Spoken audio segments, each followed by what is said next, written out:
Chapter 19. Vanikoro. This dreadful sight was the first of a whole series of maritime catastrophes that the Nautilus would encounter on its run. When it plied more heavily traveled seas, we often saw wrecked hulls rotting in mid-water, and farther down, cannons, shells, anchors, chains, and 1,000 other iron objects rusting away. Meanwhile, continuously swept along by the Nautilus, where we lived in near isolation, we raised the Tuamotu Islands on December 11th, that old, dangerous group associated with the French global navigator, Commander Bougainville. It stretches from Ducie Island to Lazareff Island over an area of 500 leagues from the east-southeast to west-northwest, between latitude 13 degrees 30 minutes and 23 degrees 50 minutes south, and between longitude 125 degrees 30 minutes and 151 degrees 30 minutes west. This island group covers a surface area of 370 square leagues, and it's made up of some 60 subgroups, among which we noted the Gambier group, which is a French protectorate. These islands are coral formations. Thanks to the work of polyps, a slow but steady upheaval will someday connect these islands to each other. Later on, this new island will be fused to its neighboring island groups, and a fifth continent will stretch from New Zealand and New Caledonia as far as the Marquesas Islands. The day I expounded this theory to Captain Nemo, he answered me coldly, "The Earth doesn't need new continents, but new men." Sailor's luck led the Nautilus straight to Reao Island, one of the most unusual in this group, which was discovered in 1822 by Captain Bell aboard the Minerva. So I was able to study the madreporic process that has created the islands in this ocean. Madrepores, which one must guard against confusing with precious coral, clothe their tissue in a limestone crust, and their variations in structure have led my famous mentor, Professor Milne Edwards, to classify them into 5 divisions. The tiny microscopic animals that secrete this polypary live by the billions in the depths of their cells. Their limestone deposits build up into rocks, reefs, islets, islands. In some places they form atolls, a circular ring surrounding a lagoon or small inner lake, that gaps place in contact with the sea. Elsewhere they take the shape of barrier reefs, such as those that exist along the coasts of New Caledonia and several of the Tuamotu Islands. In still other localities, such as Reunion Island and the island of Mauritius, they build fringing reefs, high, straight walls next to which the ocean's depth is considerable. While cruising along only a few cable lengths from the underpinning of Reao Island, I marveled at the gigantic piece of work accomplished by these microscopic laborers. These walls were the express achievements of madrepores known by the names fire coral, finger coral, star coral, and stony coral. These polyps grow exclusively in the agitated strata at the surface of the sea, and so it's in the upper reaches that they begin these substructures, which sink little by little together with the secreted rubble binding them. This, at least, is the theory of Mr. Charles Darwin, who thus explains the formation of atolls, a theory superior, in my view, to the one that says these madreporic edifices sit on the summits of mountains or volcanoes submerged a few feet below sea level. I could observe these strange walls quite closely. Our sounding lines indicated that they dropped perpendicularly for more than 300 meters, and our electric beams made the bright limestone positively sparkle. In reply to a question Conseil asked me about the growth rates of these colossal barriers, I thoroughly amazed him by saying that scientists put it at 1/8 of an inch per biennium. Therefore, he said to me, to build these walls it took 192,000 years, my gallant Conseil, which significantly extends the biblical days of creation. What's more, the formation of coal, in other words, the petrification of forests swallowed by floods, and the cooling of basaltic rocks likewise call for a much longer period of time.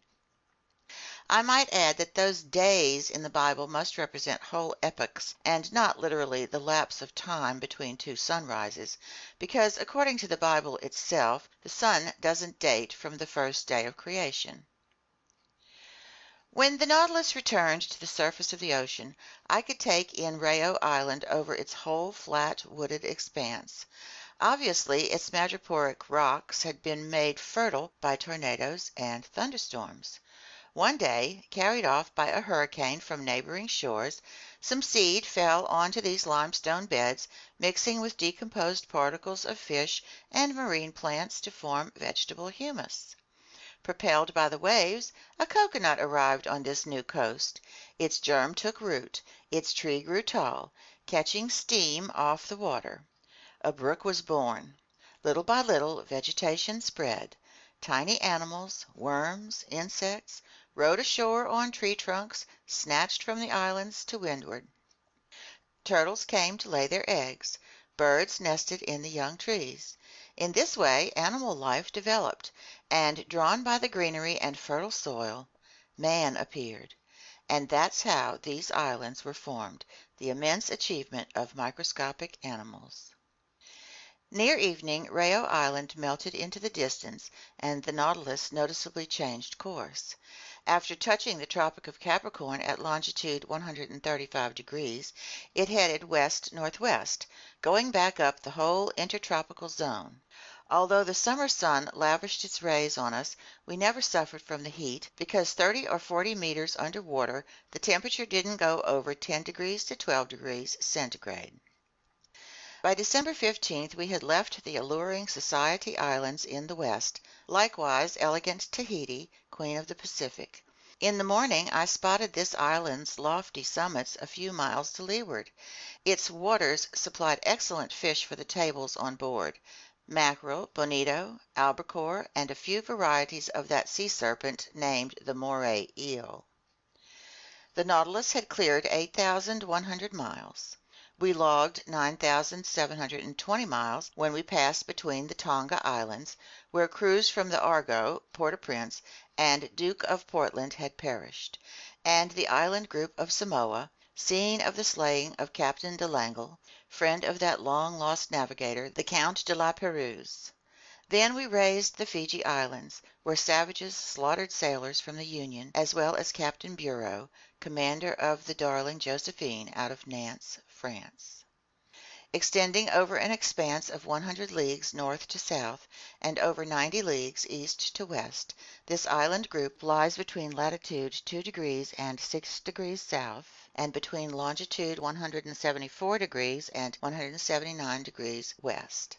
It consists of a number of islands, islets, and reefs, among which we noted the islands of Viti-Levu, Vanuatu-Levu, and Kadavu.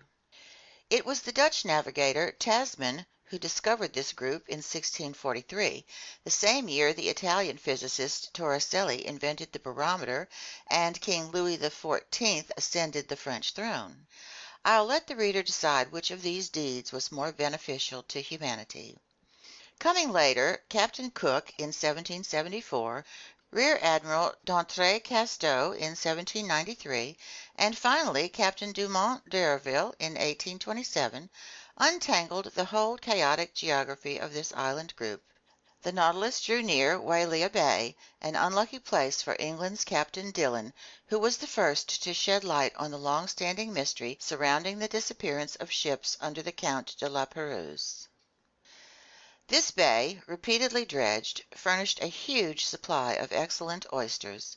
As the Roman playwright Seneca recommended, we opened them right at our table, then stuffed ourselves.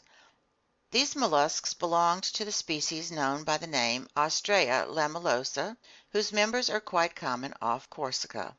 The Wailea oyster bank must have been extensive, and for certain, if they hadn't been controlled by numerous natural checks, these clusters of shellfish would have ended up jam-packing the bay, since as many as 2,000,000 eggs have been counted in a single individual.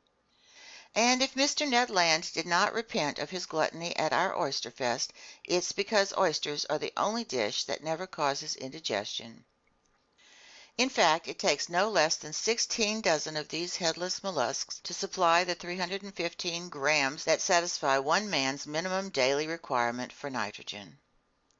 On December 25th, the Nautilus navigated amid the island group of New Hebrides, which the Portuguese seafarer Quiros discovered in 1606, which Commander Bougainville explored in 1768, and to which Captain Cook gave its current name in 1773. This group is chiefly made up of 9 large islands and forms a 120-league strip from the north-northwest to the south-southeast, lying between latitude 2 degrees and 15 degrees south and between longitude 164 degrees and 168 degrees. At the moment of our noon sights, we passed fairly close to the island of Oru, which looked to me like a mass of green woods crowned by a peak of great height. That day it was Yuletide, and it struck me that Ned Land badly missed celebrating Christmas, that genuine family holiday where Protestants are such zealots. I hadn't seen Captain Nemo for over a week, when on the morning of the 27th he entered the main lounge, as usual acting as if he'd been gone for just 5 minutes. I was busy tracing the Nautilus's course on the world map. The captain approached, placed a finger over a position on the chart, and pronounced just one word: Vanikoro. This name was magic. It was the name of those islets where vessels under the Count de la Pérouse had miscarried. I straightened suddenly. "The Nautilus is bringing us to Vanikoro?" I asked. "Yes, Professor," the captain replied. "And I'll be able to visit those famous islands where the compass and the astrolabe came to grief?" "If you like, Professor." "When will we reach Vanikoro?" "We already have, Professor." Followed by Captain Nemo, I climbed onto the platform, and from there my eyes eagerly scanned the horizon. In the northeast there emerged 2 volcanic islands of unequal size, surrounded by a coral reef whose circuit measured 40 miles. We were facing the island of Vanikoro proper, to which Captain Dumont d'Urville had given the name Island of the Search. We lay right in front of the little harbor of Vanna, located in latitude 16 degrees 4 minutes south and longitude 164 degrees 32 minutes east. Its shores seemed covered with greenery from its beaches to its summits inland, crowned by Mount Kapogo, which is 476 fathoms high. After clearing the outer belt of rocks via a narrow passageway, the Nautilus lay inside the breakers where the sea had a depth of 30 to 40 fathoms. Under the green shade of some tropical evergreens, I spotted a few savages who looked extremely startled at our approach. In this long, blackish object advancing flush with the water, didn't they see some fearsome cetacean that they were obliged to view with distrust? Just then Captain Nemo asked me what I knew about the shipwreck of the Count de la Pérouse. "What everybody knows, Captain," I answered him. "And could you kindly tell me what everybody knows?" he asked me in a gently ironic tone. "Very easily." I related to him what the final deeds of Captain Dumont d'Urville had brought to light, deeds described here in this heavily condensed summary of the whole matter. In 1785 the Count de la Pérouse and his subordinate, Captain Lalande, were sent by King Louis XVI of France on a voyage to circumnavigate the globe. They boarded 2 sloops of war, the Compass and the Astrolabe, which were never seen again.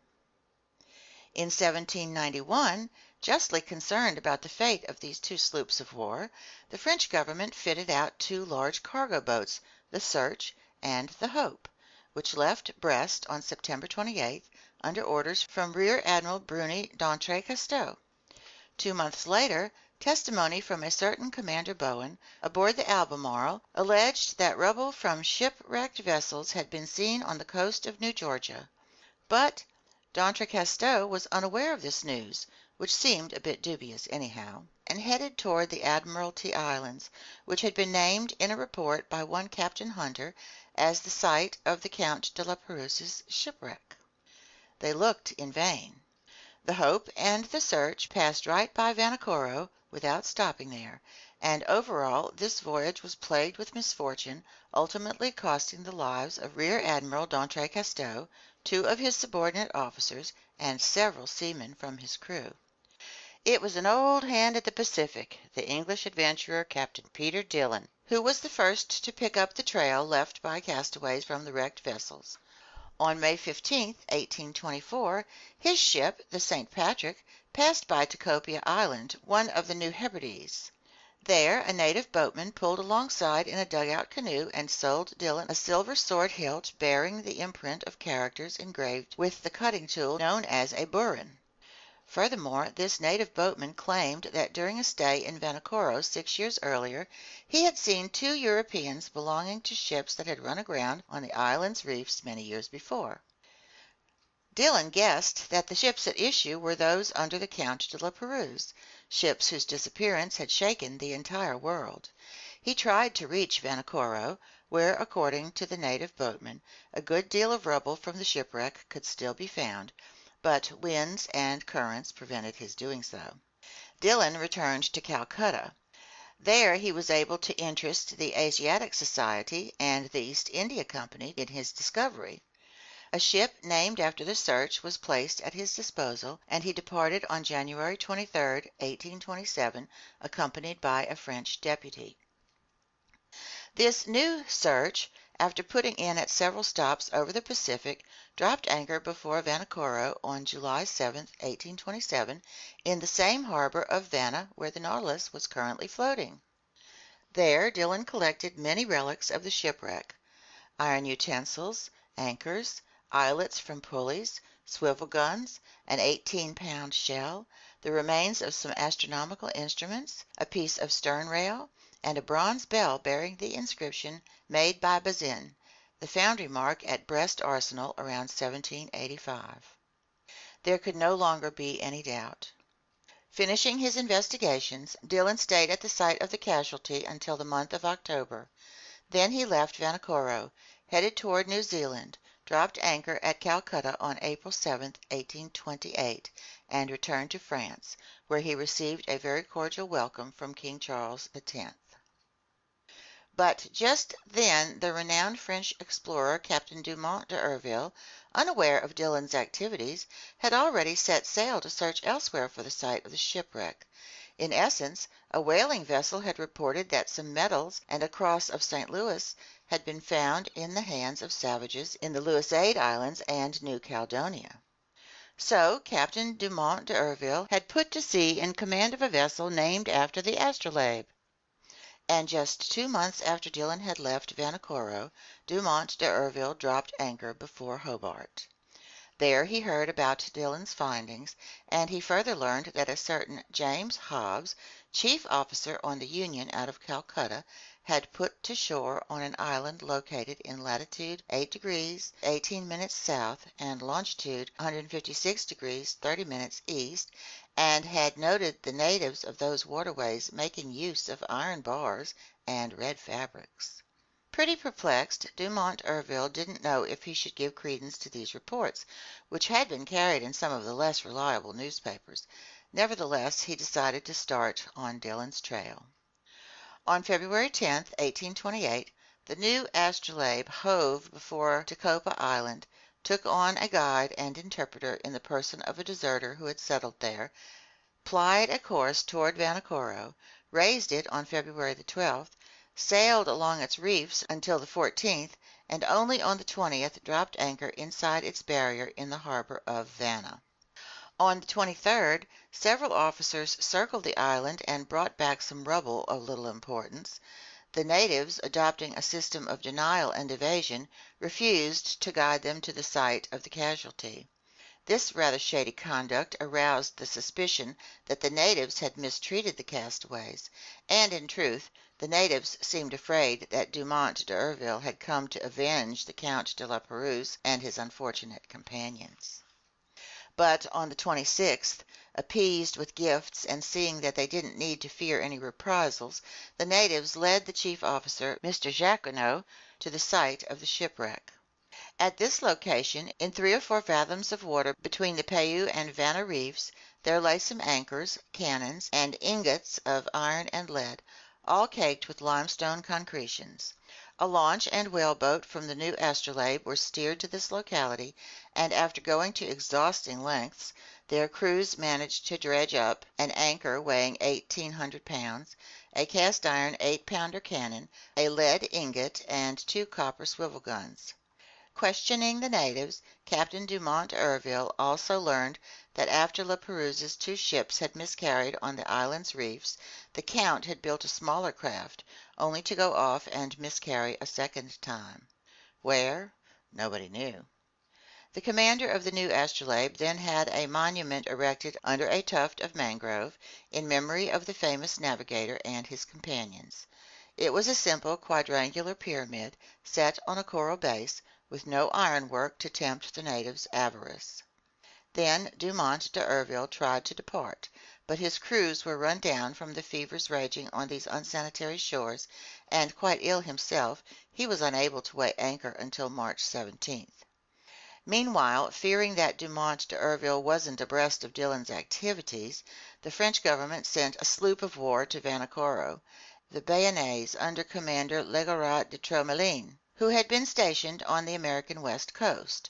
Dropping anchor before Vanikoro a few months after the new astrolabe's departure, the Bayonnaise didn't find any additional evidence, but verified that the savages hadn't disturbed the memorial honoring the Count de la Pérouse. This is the substance of the account I gave Captain Nemo. "So," he said to me, "the castaways built a 3rd ship on Vanikoro Island, and to this day nobody knows where it went and perished?" "Nobody knows." Captain Nemo didn't reply, but signaled me to follow him to the main lounge. The Nautilus sank a few meters beneath the waves, and the panels opened. I rushed to the window and saw crusts of coral. Fungus coral, Siphonula coral, Alcyon coral, sea anemone from the genus Caryophylla, plus myriads of charming fish, including greenfish, damselfish, sweepers, snappers, and squirrelfish. Underneath this coral covering I detected some rubble the old dredges hadn't been able to tear free: iron stirrups, anchors, cannons, shells, tackle from the capstan, a stem post, all objects hailing from the wrecked ships and now carpeted in moving flowers. And as I stared at this desolate wreckage, Captain Nemo told me in a solemn voice: "Commander La Pérouse set out on December 7th, 1785, with his ships, the Compass and the Astrolabe. He dropped anchor first at Botany Bay, visited the Tonga Islands and New Caledonia, headed toward the Santa Cruz Islands, and put in at Nomuka, one of the islands in the Apia group. Then his ships arrived at the unknown reefs of Vanikoro. Traveling in the lead, the Compass ran afoul of breakers on the southerly coast. The Astrolabe went to its rescue and also ran aground. The first ship was destroyed almost immediately. The second, stranded to leeward, held up for some days. The natives gave the castaways a fair enough welcome.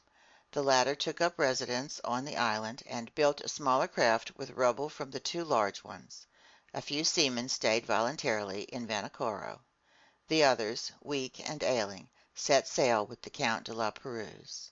They headed to the Solomon Islands, and they perished with all hands on the westerly coast of the chief island in that group, between Cape Deception and Cape Satisfaction."